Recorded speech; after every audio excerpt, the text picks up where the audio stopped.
Hello everyone! Welcome back po ulit sa aming YouTube channel, and for today's video po, ipapakita ko po sa inyo ang iba't ibang klase ng learning easel na meron po kami.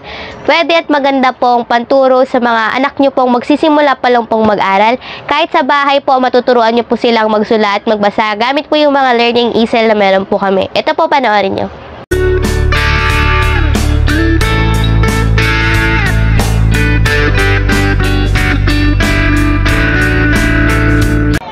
At ngayon po, ito po, meron po tayo dito whiteboard po na may design po sa gilid. Ito po ang design niya ay minions. Dito po pwede nyo pong ipag-practice yung mga anak nyo magsulat ng pangalan nila, letters, number. Pwede rin po kayong mag-add dito, subtract, multiply, gamit po ito. Ito po yung whiteboard, tapos ito po yung erasing marker po. Ayan. Kapag naubos po to, pwede po siyang bumili na lang po kayo ng alternative na basta erasing marker po. Mabilis lang po siyang mabura. Ayan po. Ito po yung eraser niya, and ito po yung panulat niya. Ito po ay 15 pesos only po. Ayan. Minions po. And then, meron rin po tayong pang girl, which is yung ano po, Barbie, Cinderella, yan. May mga design pong ganyan. Katulad po ng sabi ko sa nauna, maganda at pwedeng-pwede pong mag-practice yung mga anak nyo dito magsulat. And pwede nyo rin pong sulatan, tapos mag-practice po silang magbasa gamit po yung whiteboard po na ito. Ito po yung panulat natin. Ito po yung design natin. This is only 15 pesos lang po. Ayan. Meron rin po tayong panlalaki, Spider-Man po, ayan. Pwede rin po itong isabit, guys, ayan. Itong color yellow po nakikita nyo tali, pwede po siyang isabit para doon po, mas makita po, makapag-practice po yung anak nyo ng, maayos, ayan. Pwede magsulat ng pangalan, numbers, and letters po dyan, ayan po. For only 15 pesos po, meron na po kayong panturo sa mga anak nyo. And then, meron po tayong cars, ayan. Ito guys ay parang lang siya, cardboard na matigas lang po konti, ayan. Pero ito po ay mabilis pong mabura pag nakasulat po kayo ng whiteboard marker po dito. Ayan, may pansabit po siya for only 15 pesos po. Ayan po guys. Ito ay cars po yung character niya. And this one, ito ay meron pong ito guys ay 2-in-1. Meron siyang whiteboard, and then meron siyang blackboard sa likod. Ito po yung whiteboard marker, guys. Ayan, dito po sa gilid. And then, meron po ditong chalk. Ayan, ito yung pang blackboard po natin. And then, meron po siyang cute na maliit po na eraser. So, guys, mas malaki po siya kumpara sa nauna natin. Ayan po. Ayan, ganyan po siya kalaki kumpara po dito sa isa nating nauna. Ayan. This is, 45 pesos only, guys. Mas malaki, mas maano po yung space na pagsusulatan ng mga anak nyo ng letters, numbers. Pwede rin po silang mag-practice mag-drawing dito kapag kahiligan po na yung pag-drawing, pag-start ng drawing. Ayan po. Pwede po. May whiteboard na po siya, and then meron pong blackboard sa likod. And again, nandito yung whiteboard marker niya po sa gilid for only 45 pesos lang po. Then, dito naman po tayo sa nating learning easel natin. This one is multifunctional double-sided sketchpad po. Ayan. Meron po siya ditong whiteboard, which is ito. And then yung whiteboard natin, guys, is magnetic siya. Ayan, nakakadikit tayo ng mga letters, numbers na po dyan, dumidikit. Ayan, nakakapag-spelling, nakakapag-add, multiply po tayo dyan. Ayan, pwede rin po tayo magsulat gamit yung natin, whiteboard marker natin, guys. Ayan. And as you can see po dito sa pictures natin, nandiyan yung mga letters and numbers po natin na pwede nating idikit dito since magnetic nga po yung whiteboard natin, guys. Ayan po. And dito po sa likod po ng whiteboard natin na side, meron po tayong blackboard, which is yung chalk po yung pansulat. Ayan. Provided naman na po yung chalk and whiteboard marker tsaka eraser po, guys. Andyan lang po yan sa likod. And then, ayan. And again, ayan. Meron po siyang patungan pang letters. Ayan. Natatayo po to, guys. Na-assemble siya. Natatayo siyang pag ganun. Para po mas madali yung pag natin. Ayan po. Nasusubok yung creativity po natin dito. Pag-drawing, pag-sulat, gamit po ito. This one is for only 250 pesos, guys. Ayan. Meron na po kayong multifunctional na whiteboard and blackboard na nakakatayo po.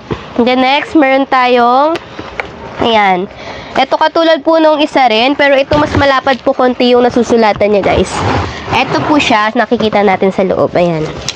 Ganto po siya. And then, iba naman po yung style ng design niya pagdating sa multiplication, addition, ayan. Dito po yun sa gilid, ayan. Iikot-ikot nyo lang kung ano yung gusto nyong ipag-plus, pag-add, and then dyan na yung equals. And guys, pwede rin po nating maturuan yung mga anak natin yung about sa oras. Kung ano na yung oras, ganyan. And then dito, ayan. Sa pag-count-count po, ayan. Pwede po guys. And then dito yung mga numbers, letters rin, pang dikit. Magnetic rin to guys, yung isa natin. And ito po yung whiteboard marker natin, chalk, and then meron rin po siyang eraser. Ayan po. Ito po guys is for only 220 pesos guys. Natatayo rin po siya katulad po netong ano natin, nasa picture natin guys. Ayan, ito po. Ito ay spread lang po natin to nasa gilid nito, yung dalawang to. Ayan po. For only 220 pesos guys, meron na po kayong learning tools na maaano nyo po sa mga anak nyo. Ayan po. The next, meron tayong drawing set naman po. Ito ay 3-in-1 po siya. Ayan. Ito guys, katulad ng mga nauna, ito ay matangkad lang po siya kumpara dun sa dalawang nauna natin guys. Ayan po. And iba din yung style niya ng numbers and letters. Ayan, tinrace lang yung ayan. Ayan po. Then may design po siya ditong parang ano, pag ganun, heard na parang bear po ng, tenga po ng bear yung ano niya. Ayan po guys. This one is for only 600 pesos po guys. Easy to assemble na po to. Ayan. Back to back rin po siya. Merong whiteboard. Meron rin pong blackboard po. Ayan po yung blackboard natin. Pwedeng magsulat, mag-drawing. And then, as you can see po dito sa gilid. Ayan. Meron po tayong mga letters dito. Ayan. Andito, included na po yung chalk and eraser po. Ayan, nakikita nyo naman po. And then yung mga letters. Tapos, may nakalagay po ditong ano, ayan, yung lagayan ng mga letters natin para hindi po magkalat sa sahig kapag ano po natin. Maganda po to guys, panturo sa mga anak natin. Magsulat po tayo ng pwedeng nilang basahin o mag-practice sila ng pangalan, magsulat ng letters and numbers guys. Pwede po to, maganda po to, pansimula po bago po mag-aral yung mga anak po natin. Ayan po. Next po ay, meron tayong, ito naman ay color pink guys. Pang girl, yung una natin ay color blue. Ito ay pink. Ayan, guys.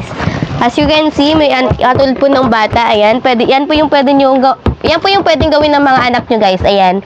Magdikit ng ano, tapos sasagutan po nila yung mga addition. Ayan. 3-in-1 po ito yung ano natin, guys, katulad nung nauna. Meron may mga letters, numbers, and then back to back, blackboard and whiteboard po na area. Ayan. Meron may pong patungan ng mga letters dyan. Ayan po guys. For only 600 pesos po. Ayan po. Meron na po tayong ganito po. Ayan. Ayan po. Pwede po nating ano. And then, pwede po yatang mag-clip tayo ng ano dito bond paper. Dito Yan po guys. Ayan. Pwede tayong mag-clip ng bond paper kapag mag-drawing o mag-show tayo ng picture sa mga bata po. Ayan po.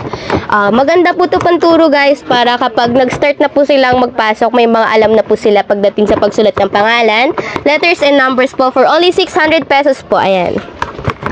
And then, meron po tayo dito. Ito guys, meron tayong easy learning na ano po.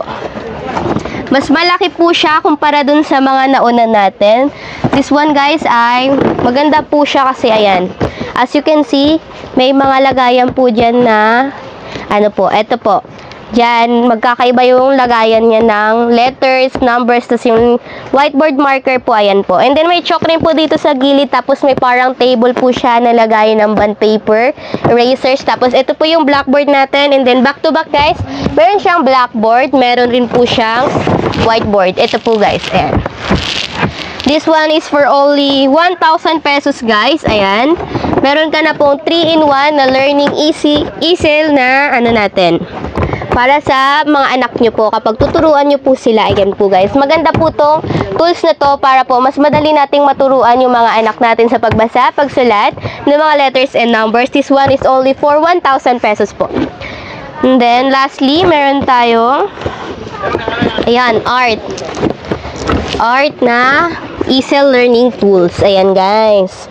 Ayan po. Dito po nakikita nyo nakakapag-drawing po. Ayan, may iba't ibang klase ng color ng whiteboard marker po dyan. Mayroong green, blue, para makapag-drawing po sila kung ano po yung gusto nilang i-drawing. And then, may upuan po siya, guys. Hindi po katulad ng mga nauna natin na nakatayo lang po siya. Ito may included na upuan na po, guys. Ayan po. This one is for 1,000 only, guys. Ayan po. Meron, back-to-back rin po siya. Mayroong blackboard and meron rin pong whiteboard area po na pwedeng sulatan at pag-drawingan po. Ayan. Ito po, as you can see, meron dyan, may upuan, and then ito yung learning tool natin, which is yung ano natin, guys. Ayan po. Dito sa gilid, guys, may instruction po dito paano nyo siya i-assemble. Ayan po, andito po, guys. Ayan. Paano nyo ikabit yung mga screw para i-assemble po to. Ayan. Malaki po to, guys. Pwede po sa mga batang magsa-start pa lang po ng pagsulat at kagandahan po to, mabilis yung matuto yung mga anak natin. Ma-enhance po natin yung creativity nila sa pag-drawing, sa ng mga math problems, pagsulat, pag-spelling. Ayan, guys. Ayan. This one is only 1,000 pesos lang po. Ayan. Meron na po kayong ganito po. At yun po yung iba't ibang klase ng easy learning tool na meron kami, guys. Ayun po, maganda pong panturo, pangsulat para po sa magsa-start pa lang po mag-aral ng mga anak nyo po. And yan lang po yung video namin for today, guys. Thank you for watching and don't forget to like, subscribe para updated po kayo sa mga bagong videos na i-upload pa po namin. Bye!